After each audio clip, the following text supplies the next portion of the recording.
Let's just get right into it. You know that classic image of a hacker, right? The lone wolf in a dark room?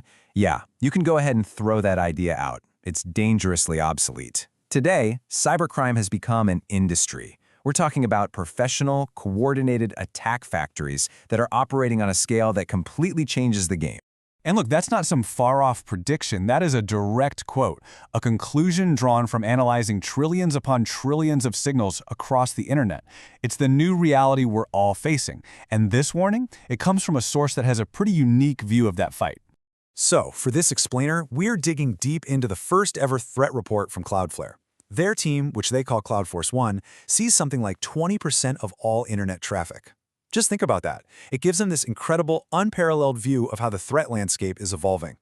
So let's break down their key findings on how these new attack factories actually work. Okay, first up, the sheer, overwhelming power these new attack factories can bring to bear. Industrialization means they can launch attacks on a scale that, honestly, used to be science fiction. This isn't just brute force, it's a tidal wave of data. Just look at that number, 31.4 terabits per second. That is the new record for what we call a distributed denial of service or DDoS attack. To put that in perspective, that's enough traffic to physically, completely overwhelm a target's entire network infrastructure. Attacks this big get their own new term, hypervolumetric DDoS. They're often powered by massive, autonomous botnets. One of the biggest is called Isuru, and these strikes hit their peak in just a few seconds. That kind of speed means the window for any human to intervene is just gone. It's truly automated warfare.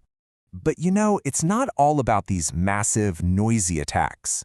Maybe the scarier trend is how attackers are now hiding their operations. And they're hiding them inside the legitimate, trusted cloud services that you and I use every single day. Now, this is going to sound a little wild, but it's a real, documented tactic. How could something as normal, as benign as a shared calendar invitation become a weapon in a sophisticated cyber attack?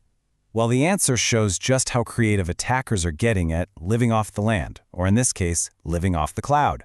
So here's how it works. A threat actor they track as FrumpyToad uses this exact three-step process. First, their malware checks the description field of a Google Calendar event. Then, inside that description, it finds encrypted instructions for its command and control server, that's the C2. And finally, the malware executes those commands without ever making a suspicious connection that a firewall could spot and block. They call it a cloud-to-cloud C2 loop. It's brilliant in a really terrifying way. And listen, FrumpyToad is not an isolated case. Not at all. We're seeing a really clear pattern here. Another actor, Nasty Shrew, uses a simple text hosting service as something called a dead drop resolver, basically a neutral spot to pick up C2 instructions. Krusty Krill hosts phishing pages directly on Azure Web Apps. This whole tactic is known as living off the XaaS, exploiting any as-a-service platform to wrap their attacks in a cloak of legitimacy. Which, of course, brings us to the next logical step. I mean, if attackers can hide inside trusted services, they don't really need to break in through the old network perimeter anymore. Why bother breaking down the door when you can just walk in with a key?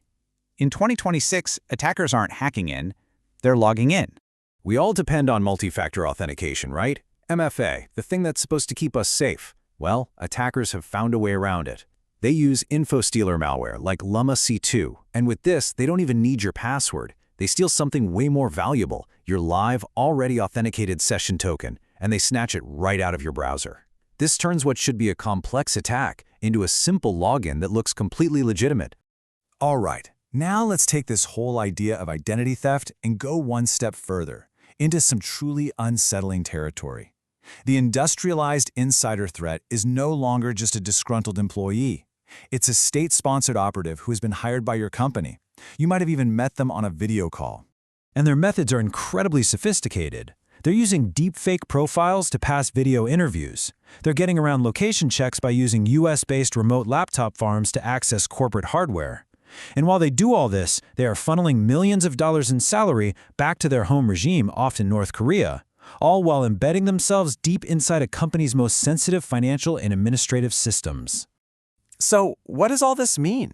I mean, these trends, the hypervolumetric attacks, living off the cloud, the total compromise of identity, it all forces us to completely rethink how we measure cyber risk.